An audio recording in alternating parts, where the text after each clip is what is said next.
All right, Steelhead Nation podcast is back.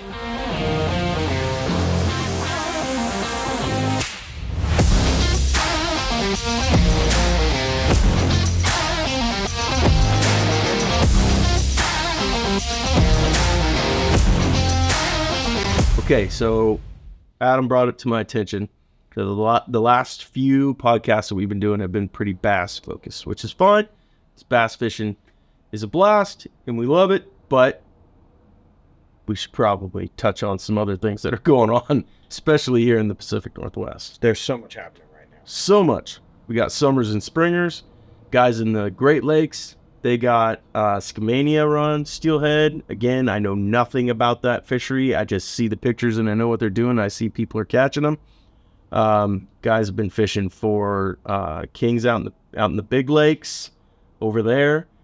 But we were just over on the coast fishing with our buddy Pro.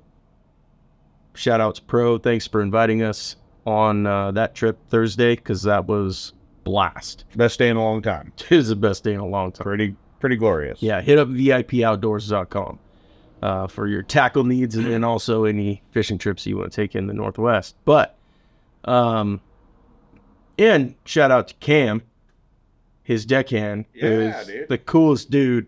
And every time we fished him, I'm like, man, that Pro's lucky. Yeah, I think he was deckhand for the day. Normally, I think he's who puts your spinners in their boxes and make sure you get your order for Pro. Yeah, but he's both. Yeah. He's just a good dude. Yeah. But so we're coming back from that trip, and the rivers of the coast are looking low. Bony. Mm-hmm. I kind of thought the Wilson looks like about August, right now, or at least mid-July. Yep. I noticed that too coming over. It looked like when I'm normally starting to fish for the upper river sea run cuts. Yeah. Mm-hmm. Yeah. We've talked a little bit in the past that, those rivers are so different. We have so much snowpack this year. And so what runs off the Cascades is high and cold. And like when we were bass fishing the other day, the Willamette's high. And it's cold, and it's running. What was it, like 54? Yeah, a couple weeks ago. Yeah, it was running like 54, 56. But it's dropping fast. It was 60 something yesterday. But really, the coast needs the rain. It hasn't rained here. Yeah, and those rivers aren't really fed off of snowpack as much as just rainwater. And so really a very different year, especially than last year where we had all that water in the coast. Last spring lasted forever. Yeah, and the springer fishing was lights out last year. I had some buddies who were over fishing tidewater yesterday, and I talked to them, and they said there's just an amazing amount of springers in tidewater, but the fish aren't really marching up the river like they would normally because they're really low, and fish are kind of held down low, and just a very different year this year than last year. Requires a lot of different, a different approach, if you will. Yeah, well, we kind of have a rule. My wife's birthday is the beginning of June, and we have this rule that it always rains on her birthday. Yeah, right, always, or always rains 4th of July. Too, we always talk about it. It's supposed to rain here until the 4th of July. Yep. But not this year. No. We kind of knew that was going to be the case. Didn't we start El Nino, like officially we start an El Nino weather pattern? Yeah, in like February, I think. Yeah. Yeah. We're definitely there. Yeah, crazy. Tons of water in the mountains. Yeah. But not a lot on the coast. I was actually surprised the other day when we were fishing out in the ocean that it didn't drizzle at least, Yeah. Yeah. Usually you get that morning mist and then it'll clear up, but it didn't happen. So how are you normally in a normal year? How are you fishing for those spring? I actually was, I like to fish them with bobbers, same as everybody else. It's pretty hard. It's pretty hard to do much else on the coast because the flows are usually pretty low. Sometimes you can get away with pulling quick fish, wrapped quick fish in there. Which I've done before. It's really fun. Yeah. But a lot of times that low, you'll get those times. And when I was guiding there a lot in the spring, you'd get those days and times, a lot of times where you could plug the top like half of a run. Yeah. But you couldn't push through the bottom because there just wasn't enough flow to work a plug. And it'd be frustrating. You'd be plugging through a run and you just get to where you just couldn't get those plugs to work anymore. You pull them up and flow through, and you'd have pushed all those fish to the back, and you'd push all the fish to the back of the run. They'd all run past the boat as you floated through. So a lot of float fishing over there. On low water years like this year, everything gets downsized. It seems to help. I'd fish a lot of, basically your summer steelhead setups and just, take your springers where you got them versus fishing, even slightly heavier gear. Just seems like you hook a lot more fish fishing, like 10-pound fluorocarbon leaders instead of heavier leaders and smaller baits. And I mean, that's how I used to do it a lot when you get low water years like this. And it's fun, man. It can still be real fun. It's just little different approach, a little different. And then you got to spend some time over there because usually the fish are in about 5 spots because they're not moving through near as much. They kind of keg up in a handful of spots. And if I have noticed that. Know where they are, that's usually where you get them. And if you don't know where they are, you can spend a lot of time fishing water that has not much going on. It seems like there's a handful of guys that know exactly where they are. Yeah, it's funny. I was fishing actually yesterday, and I was fishing the Willamette and just messing around with a friend of mine. And I was thinking about the difference now compared to when I used to guide and I used to fish every day. And just... it took us a while to figure out what was happening yesterday, and I haven't been there since Monday. Yeah, it had been 6 days. But it had changed. The water height had changed enough, and the fish had moved enough that it was like, man, it took us a while to get going, and that was the biggest difference between now and.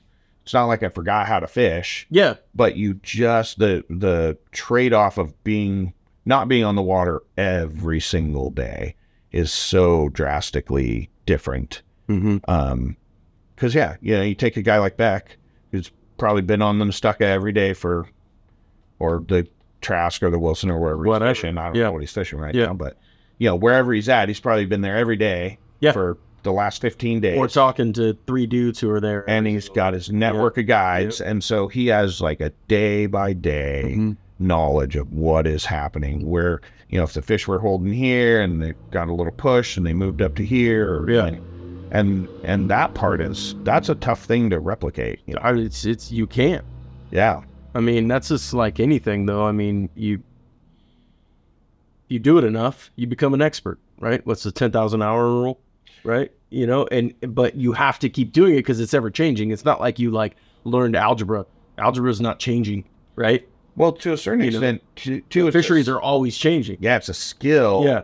And also it's that skill, like you played music for a long time. You played a show a month and a half ago, whatever it was, a couple months ago. Time all blurs together. But you didn't just go, I already know how to play this guitar. I'm just going to go play the show tomorrow. No. You got a lot of practice every single day for weeks until you I hadn't done it in a long time. Yeah, it's funny, and fishing is the same way. You don't forget how to play the guitar, but the sort of muscle memory gets less sharp. Oh man, when we first started this business, I was 2 times better fisherman than I am right now. Yeah, 100%. Because I don't get to go like I used to go. I mean, I went every single day. Yeah, I would go somewhere. Yeah, but the busier you get, you have kids. We've talked about this. It gets tough. And especially that's, hard to do when you got to drag a boat around and get all the gear and do all that stuff. And a lot of times it's, it's more fun, but it's also kind of necessary to have a buddy, right? Yeah. And so not doing it every single day, I mean, you're at a disadvantage. That's a fact. Yeah. And you can go, and there are types of fishing that I think are easier for sure to just, like if you're trolling 360 flashers, Yeah, you can kind of get in a spot and you're at Drano Lake and you're driving in circles with every other boat. Yeah. And you're kind of matching the speed and you're, you know, Yeah. it's a little easier. If you're at a place where the fish are moving in and out and changing every day and the water temps and rising and lower and you're like just at the coast. Yeah, like at the coast. Yeah. And that can be a tough. No, you got to be on. You gotta know. Yeah. Like that can be a tough thing to just pop in for a day. When you were guiding, did you notice that during those types of fisheries, when you would guide those types of fisheries, that you would see less recreational anglers on the river because of that reason? Would you imagine it would be because of that reason? You would see, I think you'd see the same dudes. Yeah, like the old retired guys, you know what I mean? Or like the diehards. Or the diehards. Yeah. But you'd see, certainly there's a lot less people than, say, the peak of winter steelhead season. Correct. During the peak of winter steelhead season, there's 5 times as many boats. Sure, whatever. Or it seemed that way, at least at the time. No, there is. Yeah. But yeah, it's a different fishery. I think one of the other things you find is I think a lot of people get stuck in that, well, it's not a very good fishery. You hear that a lot about, I think, more, these little niche fisheries that can be really good. The coast can be a phenomenal springer fishing. But I think a lot of people would go dip over there, give it a shot for a day, be like, nah, it's not very good. I'm going back to the Clackamas. Yeah. I'm going to go back to the Willamette because it's a better fishery. I don't know that it was better, but you had to be. You didn't know it like you knew more challenging. Yeah. Because the Willamette, especially by the falls, I mean, you see it. It's yeah. I mean, it's trolling. And there's still skill to it, and you still have that. Of course. Those guys that are like way leveled up. Of course. They go in there and they know, oh, when the bit of tide shift does this, a fish moved to here, and they put on this other color, and they, whatever it is, yeah. got their program. Dudes have been fishing there for 100 years. Their dads fish there with them, the Bill Monroes of the world, I mean, I think he's in that area too, like he lives there, so. Yeah, but those niche fisheries are even more so. I mean, I think about like our trips to Forks with Mikey. Every time we go, those guys know where the fish are. Yeah. We hammer them. Because that's their gig. But a lot of times you roll into town and you talk to guys, or you'll talk to guys that are recreational guys that drag their boat up from here or wherever, over from Seattle or whatever, and they fish it 3 times a year, and they'll be, you'll be in the coffee shop in the morning, or you'll be in the restaurant in the afternoon, you overhear the talk, and wow, we fished all day and we got a fish, and it was tough. And then you think back like, we got we stuck 11 fish today with Mikey. Yeah, we went to a different river. He knew where they were at. They were here yesterday. They came up to here today. Like, that's any fishery. It's any fishery, but you hear the same thing with the striper guys in the spring down in Northern California. Yeah, you know what I mean. I'm sure you get the same thing with walleye guys in the Midwest, right? Yeah, probably. Just, if you do it enough and that's your gig, then that's your gig. Sturgeon guys is the same thing. Yeah, I'm actually looking forward to getting out for summer steelhead. Me too. I love catching summers. I love the light gear fishing. I love coastal summers. I'd fish the coast for summers all the time, even though there's a lot less fish there. Yeah. I love the small rivers, and it's really fun to fish light gear. And they got enough fish to get them usually in good numbers. I mean, but that's just such a fun fishery. I don't care if I got to drive my boat. I'll take it. Yeah. When did you start going over to the coast and fishing those summer steelhead? I started fishing summers over there when I was probably just out of high school. So, what would that have been? I graduated in 95. So probably in the mid 90s is when I started really fishing. Different world back then, huh? Yeah. I started fishing the coast a lot, probably in the mid 90s. And then I started guiding over there around 2001, I think. And I guided that, for 12 years or something, 12, 13 years, but, a good, decent amount of time. Good enough to know it. Yeah, and I used to really I would start, right around Memorial Day. I'd start fishing springers and summers over there. I'd take a break from, mid-April through Memorial Day and kind of let the rest of those older winter fish finish up and get out of there.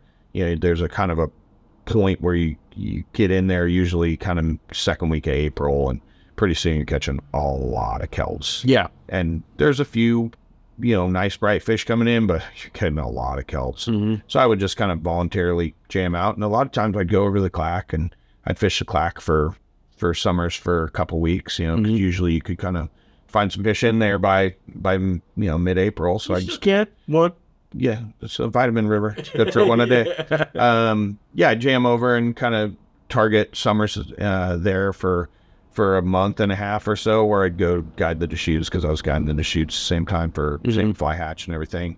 And then come like end of May, man, I'd go right back to the coast. I love it over there. Yep. And I'd fish those little rivers, and used to be quite a bit more, you know, hatchery steelhead stocked in there, so yeah, a lot easier to get hatchery summers in there. Yeah. Come you know, in 2000. Not so much. Yeah, it was a lot easier to, you know, you could usually go over there that time of year and get, you know, depending on how the springer fishing was, a few springers and 3 to 5 summers in a decent day. And it was great, man. It was super fun. You'd be fishing light gear and same shrimp, and it was just a really fun fishery. And Best day you ever had over there? A lot of fish.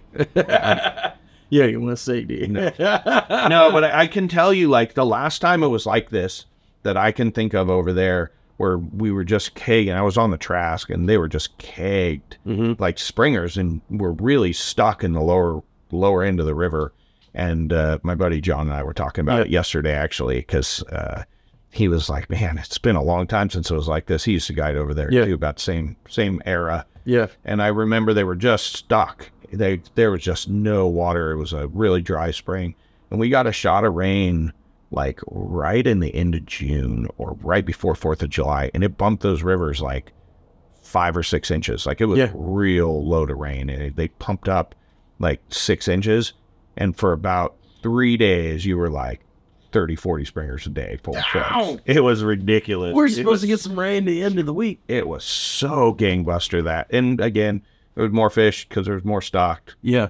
It was, and I think maybe I saw one other boat, you know, for those. I was supposed to go back a couple weeks ago, and I'm pissed I didn't get to go. That would have been badass. Yeah, there will be a window, though, when all those fish who are stuck in tidewater decide they just have to go. And when they do, there will be just a couple of just banger days in there. It'll be so gross. Yeah, there's a couple rivers that I've been wanting to, close to home rivers, that I've been wanting to do, to learn more about fishing summer steelhead on, because I feel like there's just not as many folks doing it. Yeah. You know? Yeah, I used to do them on the St. Am a lot. I used to do them on the McKinley or Fork. And a lot of them you got to get, you got till about 10 a.m. Yeah, that was because then the rafters start coming down. Well, right? Not only that, but like the fish just kind of shut off, man. Yeah. Like, it was my experience over here. Is like you'd get on the water at like 5, and you'd fish from like 5 to 10 for springers and summers, and then in the shallower, I mean, I don't really go down below the falls. Yeah. In the upper rivers where it's a little shallower and rockier, and and a lot of times you're targeting fish in 7 or 10 feet of water, and it would be bang up from 5 to 10, and then you might as well go home. Yeah, call it a day. A lot of times jam out and go fish for bass or something. Just be done for the rest of it. Speaking of bass, though. Yes. Owen from Outdoor GPS posted something yesterday about these 2 young ladies, Emily and Berkeley. I forget their last names off the top of my head, but they are like, 15, 16 years old, something like that. And they won I think it's a high school like Bassmaster tournament thing on the Columbia. Oh, that's cool. They won the state championship, the first females. Nice. And they're going to the nationals, and they had like a GoFundMe thing to like help with the expenses to get over there. It wasn't much, we helped out and sent them some stuff. Really cool. I mean, as cool. as as a dad of 2 young girls, I was showing them the interview and stuff and the videos of them fishing, and my girls were like, wow, that's so cool, you know? Yeah. So that was pretty cool. They're from Oregon. That's pretty rad. I always think it's cool when anybody from Oregon gets to do anything in bass, because it is just not the... Or anything in general. But, Because, it's rare that on like a national scale you're like somebody doing something great from Oregon, right? That's not like the Ducks. I'm just saying, I'm just saying too, like here, like you look at the South, and bassing is a religion. Sure. It is not a religion here like that. No. So it's cool when you see that too, you know, where, oh man, you're kind of coming out of nowhere. I guess it's like when you have a really fantastic baseball player that comes out of, you know, the Arctic, and they kick ass. You're just like, what in the hell, dude? And they kick ass too, because it's, you know, the rules and everything. It's not like they're fishing. They have to be. It's not like somebody's like, you know, I caught this for you, handing off the rod or something. You know what I mean? Like they have to know. They got a boat driver. Well, and there is no like. That's it. No, there is no like men's and women's class, or they're just. Dude, fishing, you know, right? Berkeley, I think in one of the interviews, she said something that was super. I laughed, and I watched my daughter's eyes light up. She goes, "This is like the one sport where, I forget exactly what she said. I think it was something to the effect of like, men don't have the advantage. Yeah. The fish doesn't know who's on the other end of the line. You know what I mean? Yeah, there's no physical advantage. There's no exactly. Fishing. Yeah, you're just fishing, and that's cool. It was pretty cool, and congratulations to them, and I hope they do well at the national event. I thought I'd interject that. No, that's cool, man. It's pretty cool. So we should probably go fishing Monday. Yeah, we're definitely fishing somewhere on Monday. Yeah, but we should probably go somewhere and do what we've been talking about. Yeah, because now I'm excited about that. We'll have to figure that part out. All right, so we'll wrap this up, but I do want to say, if you're listening to this on Friday, it is the day after our summer 23 release. Yes, sir. All the new summer gear's on the website, all kinds of stuff.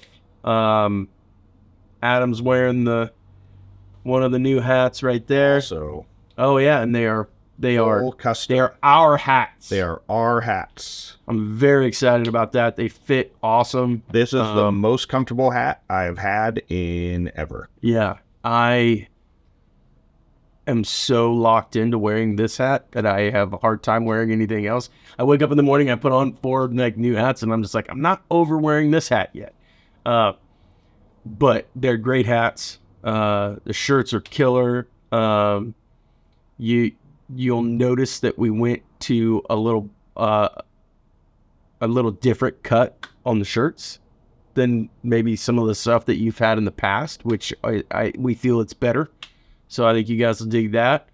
So yeah, go to the website, check all that stuff out. And we should also mention the weekly limited hats.